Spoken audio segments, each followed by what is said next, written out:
Harry and Meghan Markle can no longer be working royal, so instead they will be rent-a-royal. If you have an event and you need a royal presence there, why, if you can pay, Harry and Meghan will be there. Or at least that's how it appears, as Harry attended and presented an award at an NFL honors event. NFL, National Football League, an American sport that Harry does not play, and spent the first couple minutes of his speech talking about rugby.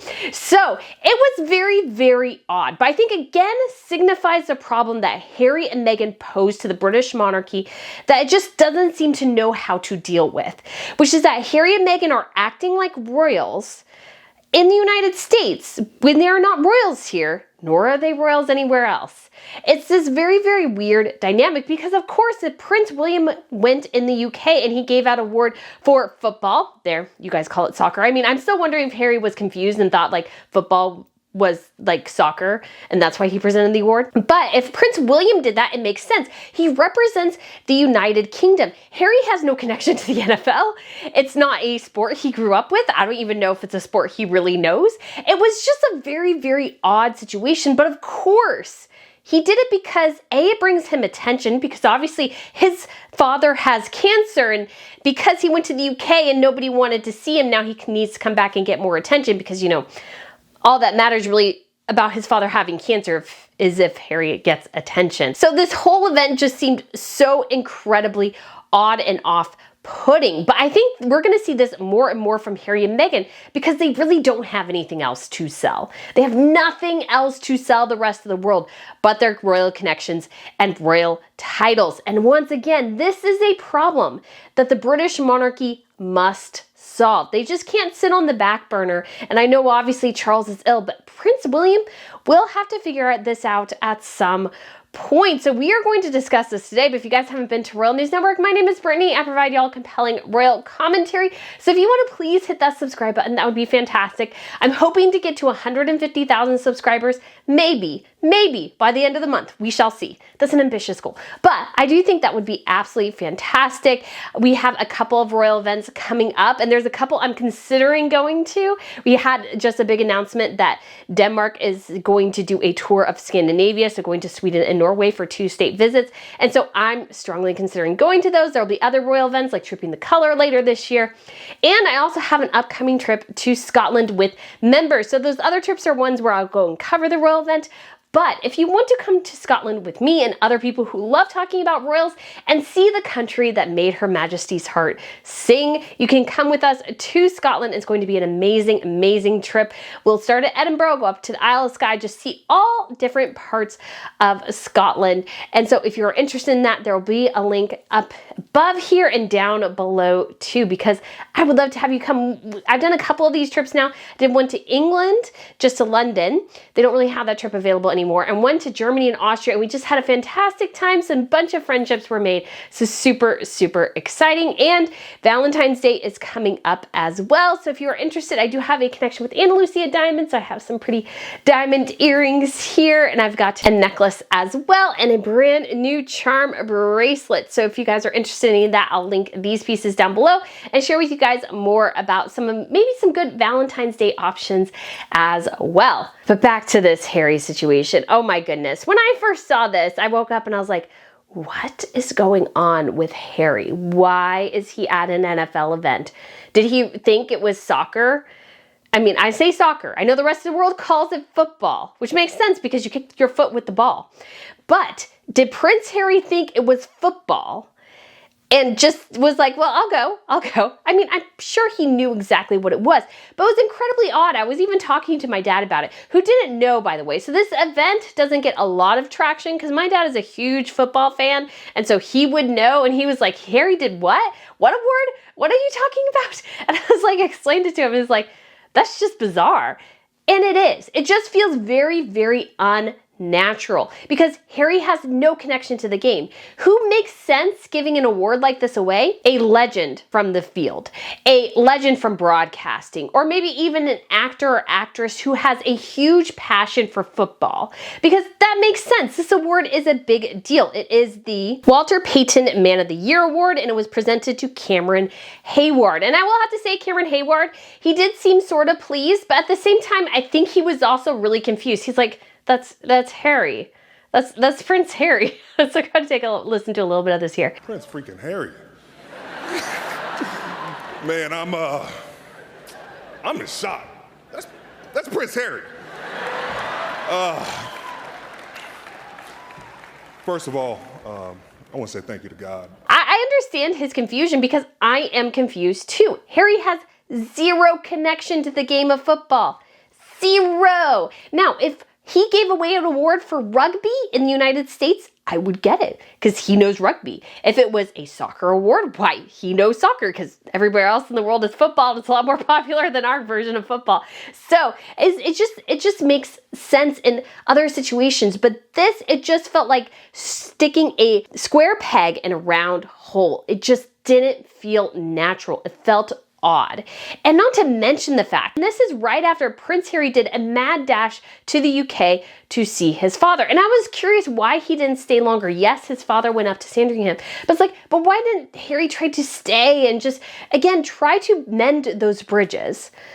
Well, I think the answer is, now that we know from this award, is that he can't. He must make money. He must be a rent-a-royal and make money. So he must go to this award show and give away this award, which he was probably paid to do. I don't know that for certain, but I imagine he was paid to do that. His PR company arranged for him to do that because they need attention. And so he did it, of course, and I think he sort of enjoys the attention. But your father has been diagnosed with cancer and is going through treatment. Your brother and your sister-in-law have been struggling with her recent hospitalization and surgery. But yet, the focus remains as ever, money. Money is the Sussex's bread and butter. This is all they care about, is making money. They don't care about family, however much they say they do, whether it's theirs or the royals. They don't care. It's all about the bottom dollar. And Harry is willing to play by the Meghan Markle handbook because Meghan Markle was a sort of desperate, like low-tier actress. She's always wanted the attention and the fame and fortune that other much better and more successful actors have had. And that's partly because she was not a good actor. She was not a good actress, and so ergo, she just didn't make that great of impact on the entertainment industry. And so she got a royal title and was like, okay, let's go into Hollywood. And I think this event is also kind of reflective on the fact that I don't think things are going well. Many have speculated that they're trying to make inroads with Paramount because this was a Paramount streaming event that Harry did with the NFL. But still, again, it's just sort of odd. It's like, but you're not even done with Netflix yet. So is it clear that Netflix was just a puff piece for you, what they said recently about what you're working on, and instead you're trying to move your focus to Paramount, which has no money in streaming, by the way? Who's lost money there? Like every other streaming company, the only streaming company that's actually made money is Netflix. So you're not focusing on trying to salvage whatever you can for your Netflix deal. You're already going to the next, trying to get to the next thing. My goodness, that just sounds like a really, really bad business strategy. And it is, because I don't think Meghan Markle's a good businesswoman, and I think Harry is beyond clueless when it comes to all this. And so he is doing directed what he is by her. And I think, in my opinion, and I think he is just going through all these motions, and he enjoys the attention and the accolades. But again, there's a big problem here. And the big problem is he's not an American royal. He does not represent my country. We fought a whole war over this, so we don't have to deal with it. And yet, Harry, if this situation, this event, was flipped with one in the UK and Harry was presenting that award, it would make sense. Because royals do represent their country. They do things like this. It makes sense. But here it doesn't. It doesn't. He's not an American royal. He does not represent my country. And him going up there just seems very, very much like an effort to recreate what he had in the United Kingdom. But the problem is Harry gave up what he had in the United Kingdom. He and Meghan voluntarily gave it up. And although they still wanted it, they had their chance to change their minds. They could have negotiated, but no. They decided to initiate Brexit. The palace called their bluff, and they're now stuck in the United States. Now, I think Meghan's perfectly fine being in the United States. I think Harry wants to be home more. But at this point, they have this world that they created, and they said they wanted to do business people, but it's like, but they're not really doing business things. It's just very odd what they're doing, because it just seems, again, clearly like all they're ever trying to do is be royal, but they're not royal anymore.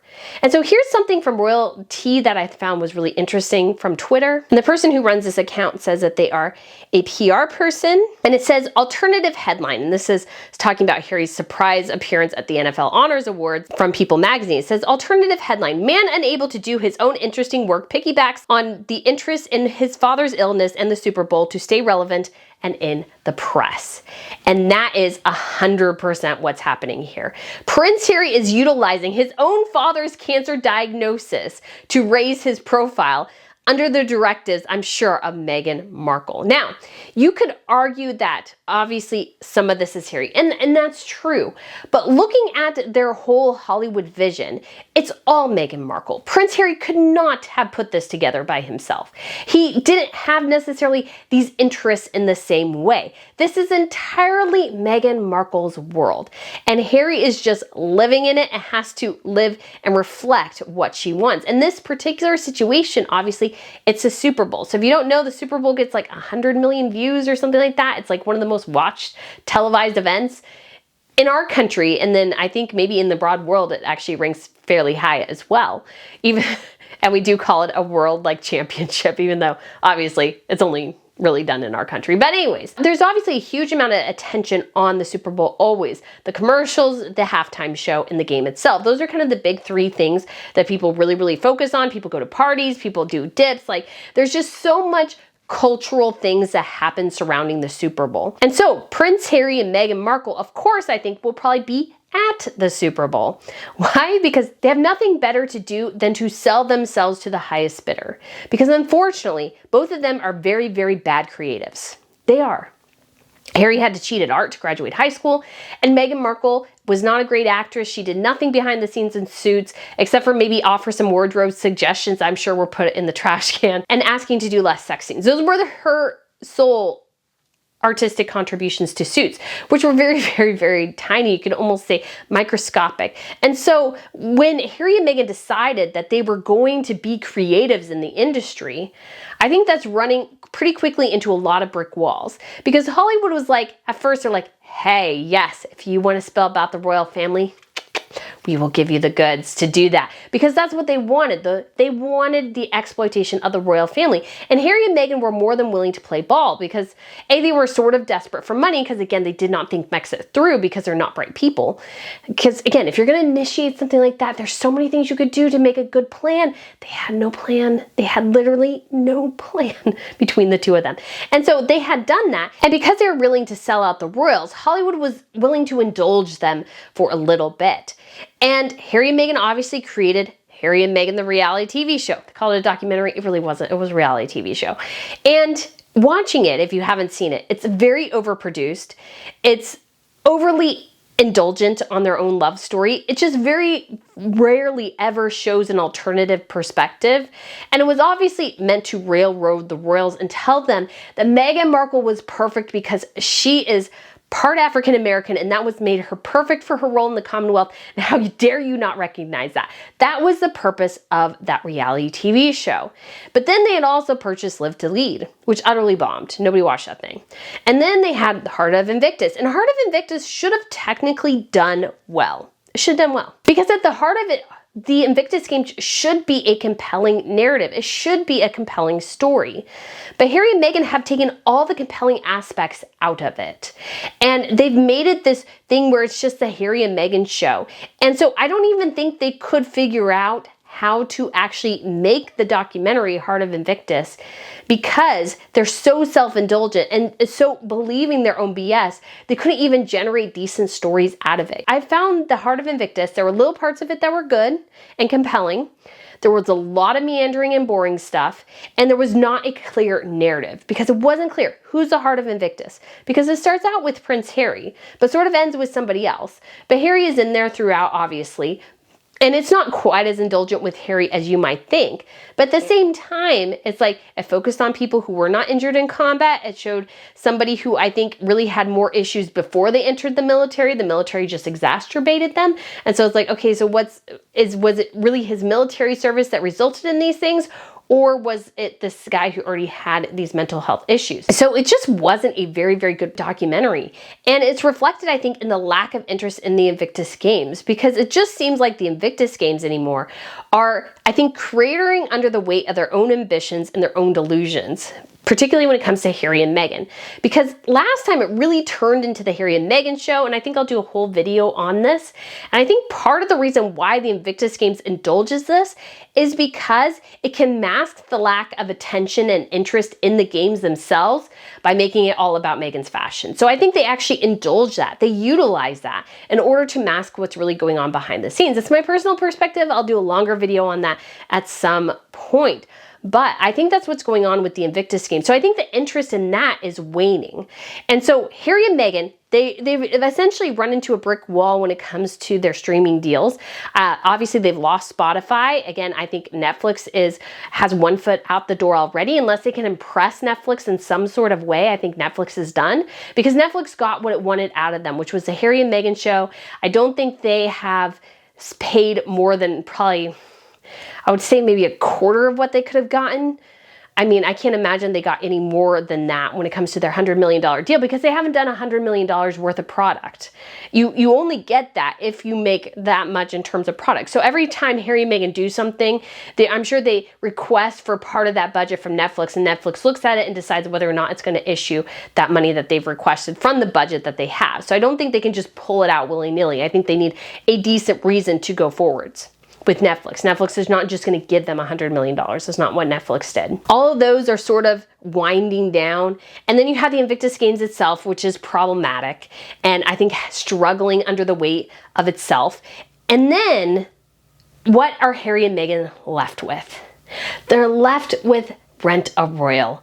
If you want that royal sparkle at your event, Harry and Meghan, if you pay the right price, they will be there for you and they will offer that, because that's all they really have to offer anymore. That's all they really have, because they just don't have anything else to sell. And what I think is really, really sad about this whole situation is that Harry obviously could have stayed in the UK, and he should have. Let's be honest.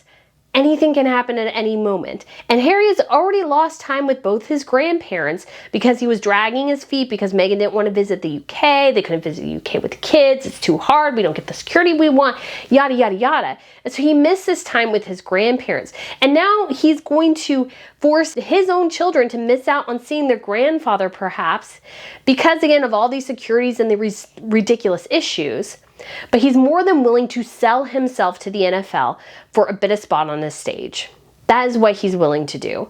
And I just think it's so incredibly sad. It's so incredibly sad and pathetic that this is what Harry is now. He's just about willing to do anything to just make a bit of money. And what it does is it dilutes their brand overall, but the most dangerous thing is that it dilutes the brands of the royals themselves, because you have this Duke and Duchess of Sussex, that's Prince Archie and Princess Lilibet of Sussex, just hanging out around there doing whatever they want without any repercussions. And even though they are disconnected, the royal family continues to keep them on their website for an inexplicable reason. I cannot understand why. And at the same time, too, I think it's just unclear about where Harry and Meghan stand. So Harry and Meghan abuse that to make themselves money, and they will continue to do so unless the royals take a harder stand in the situation, because right now they're not. And yes, obviously, King Charles is sick, and Prince William, obviously, he's having to support his wife and his children during a difficult time as well. And so this is not exactly the greatest point to do this. But I've said this time and time again, and I will harp on this till the end, till things change. But the letters of patent must be amended. It must be easier to strip some of their titles. It must be easier to say, if you are not connected to the monarchy, which Harry and Meghan are not anymore, really, then you don't need a title. You don't need these things that drag yourselves into our brand, because the monarchy, really, this is a precipice. There might be some monarchies that actually are dissolved in the next couple of decades, because mindsets are changing and stuff. And then while I want all monarchies to survive, they also have to figure out what to do with these members. They're just causing them grief and agony, which is what Harry and Meghan are doing. Harry and Meghan do nothing but cause grief and agony to everyone around them. That's all they do. I mean, even Meghan Markle, her father-in-law was diagnosed with cancer. And what is she seen doing? Driving around Montecito, grinning, and in a car that looks like she stole or didn't change the seat option, because it literally was probably just a circle that she did. And it's just like barely looking over the steering wheel. I mean, she looks like a child. But again, it's just reflective of this idea that this couple are going to do any and everything to use and abuse whatever connection to the royals that they have. And Harry and Meghan won't stop. They won't ever do the right thing. That's what I don't understand about the monarchy. I feel like so many times, I think Charles is always thinking, well, maybe things will change. Maybe they're not going to change. They're not going to change because Harry and Meghan don't want them to change. This helps them make money. So what the royals have to do is the royals have to make the tough decisions. Charles has to make the tough decisions in this situation. And he really has to change how the monarchy deals with Harry and Meghan. And obviously as well, this is not a great time. But when will it be? Because I feel like all of this is going to fall on William, and I don't feel like that's fair to William either. So I really hope that Charles's legacy will be amending the letters of patent. Prince Edward and Sophie, the Duchess of Edinburgh, had the good idea when they said, our kids don't need to be a prince and princess. They can be, at the time he was a Viscount and she was a lady, now he's been elevated to an Earl, but their children are the Earl of Wessex and Lady Louise Mountbatten Windsor. And that is what Harry and Meghan's children need to be. They need to be the Earl of Dumbarton and Lady Lilibet Diana, because they don't need to be anything else. They have no connection to the monarchy, and this frees them too. What I don't understand is that Harry sees his royal title as a burden, and yet at the same time is willing to fully exploit it when necessary to make himself money. And Meghan is willing to do the same. If they had any integrity on all the stuff they say, they would not have accepted any sort of royal titles for their children. But they need to be rent of royals. They need to have something that makes them money. And the only thing making them money right now is their royal titles. Without those, I just don't know how much people would be interested in the brand of Harry and Meghan, a guy who barely graduated high school and a middling actress. I don't think anybody would be willing to sign the two of them to major deals, but those royal titles make all the difference. So guys, let me know what you think of this video. Let me know what you think. A Prince Harry attending an NFL event. It's really odd. It's really odd. So guys, again, thanks for watching. I look forward to seeing you again soon. Bye.